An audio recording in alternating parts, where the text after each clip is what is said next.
Hey everyone, today we are going to dive into something super important that may totally change the way you experience your relationships. It's about attachment theory. Ever wonder why you keep choosing the same partners over and over again? Or maybe why you sometimes struggle with intimacy?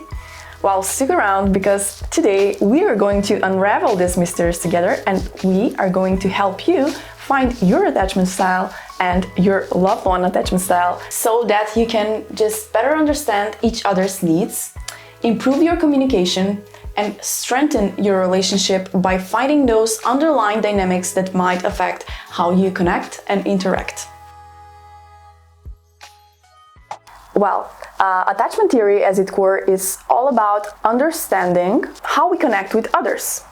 It identifies three main attachment styles, which mirror the kids actually, how they perform relationships, and they can tell us a lot about how we handle intimacy as adults. So the first one is secure attachment style. People with secure attachment styles are like the rock stars of relationships. They're very comfortable with intimacy and they know how to give and how to receive love effortlessly. So what does that mean? They respond to their partner's needs like without playing games or getting anxious.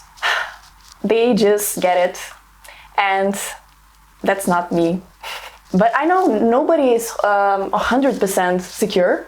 It's not that we have only one attachment style. Well, we have both three attachment styles, but it depends with who we are. Different persons can wake up different attachment styles. And it's all about how we feel about ourselves and about our reactions. If you're having an anxious attachment style, you may be craving intimacy and closeness, and you may worry whether your partner loves you back or not. It's like very anxious.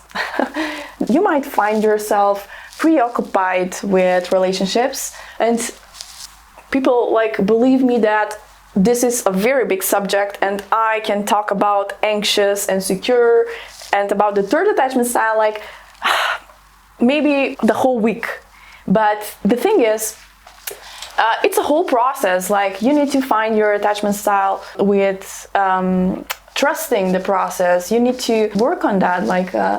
It has to be your healing journey, and you will have ups and you will have downs, and that's okay. That's really good. It means that you're investing in yourself. It means that you care about yourself. It means that you love yourself. And please love yourself, because that's the most amazing thing that you can experience.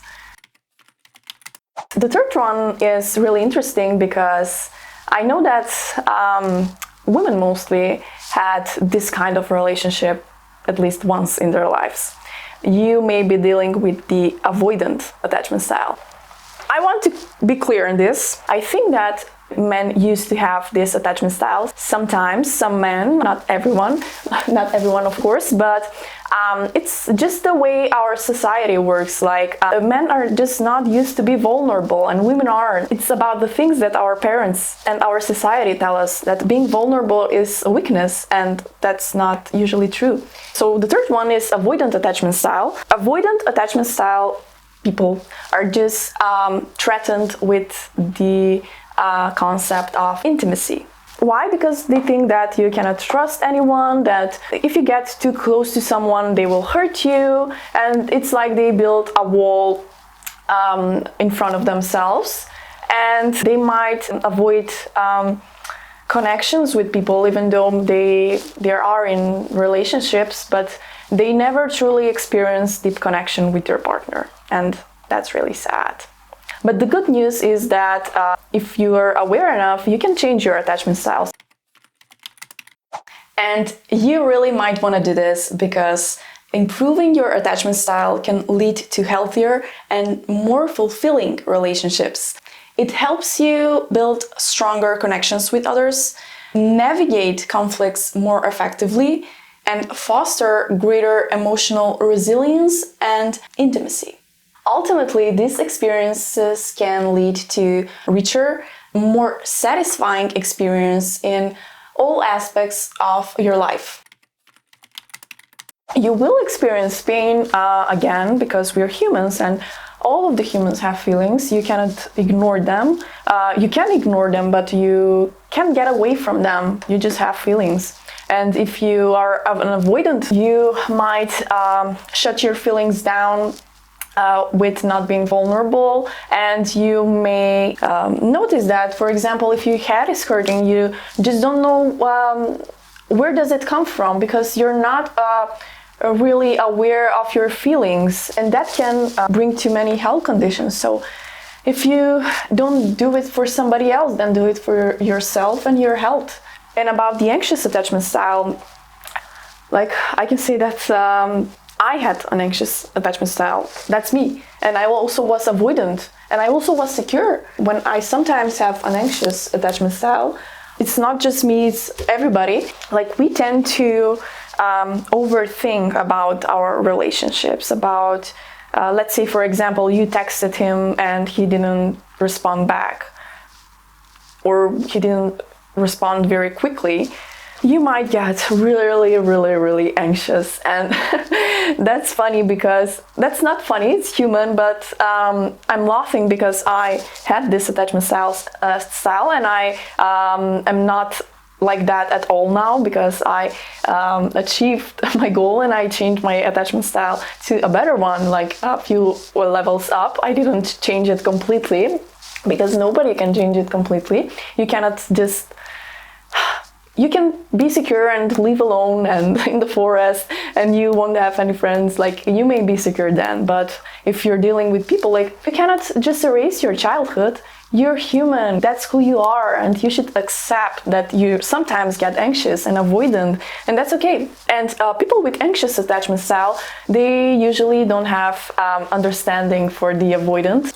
Let's say you are talking to your partner about your problem with him with intimacy, and he, let's say, agrees to work on that problem, but you're just never there to tell him, like, oh, you're doing fine, no, that's great, I can see an improvement. You're just wanting more and more and more because you're anxious, and you want him to get to the level that you expect him to get in a period of time that you expect for him to get. And that's not possible, because people with avoidant attachment style, they just need more time. They just want to maintain their tempo, like they want to go slow, they want to figure it out. They feel really overwhelmed of your emotions, like you're going there too fast, and they're like just holding themselves back because they feel scared from your emotions. And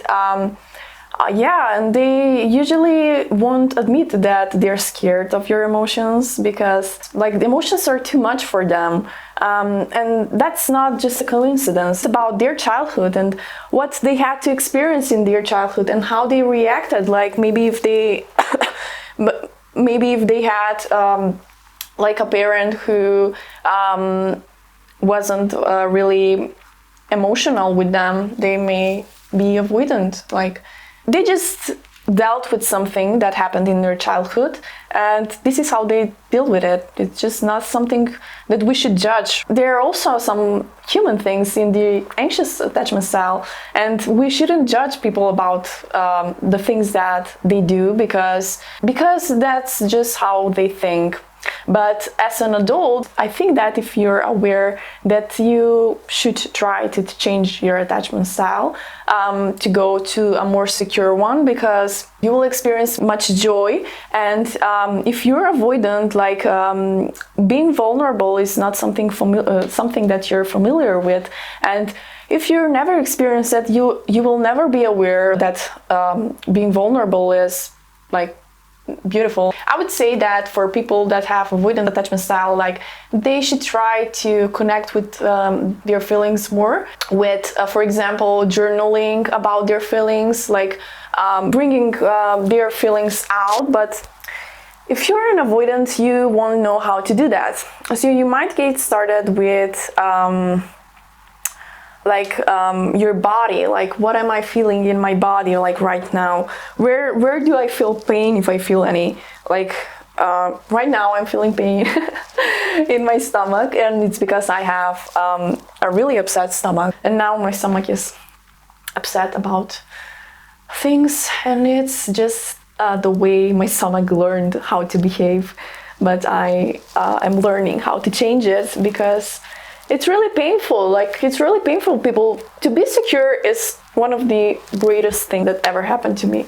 It's like you don't worry about what people think. You don't worry about I don't know. You're just secure. Like, you believe in yourself. Like, you believe in your values. You believe that you're valuable. Like, you had an amazing connection in your childhood, and you were just taught how to receive love. And there is a lot of love here in this world that we're living in, and there is hate, but there is also love, and we can choose to either accept love or accept hate. We sometimes cannot see where we're going. Like, we almost forgot what does it mean to be human.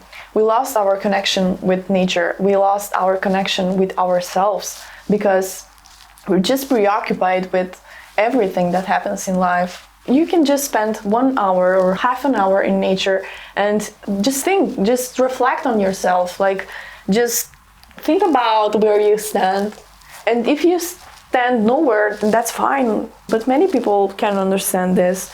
It's not about where you stand in your career or something else. It's just about where do you stand. Where is your peace? Like, how do you want to feel? What do you want to feel? Are you happy? Like, think about that, and I'm sure that you will find many answers there. So, we were talking about attachment styles.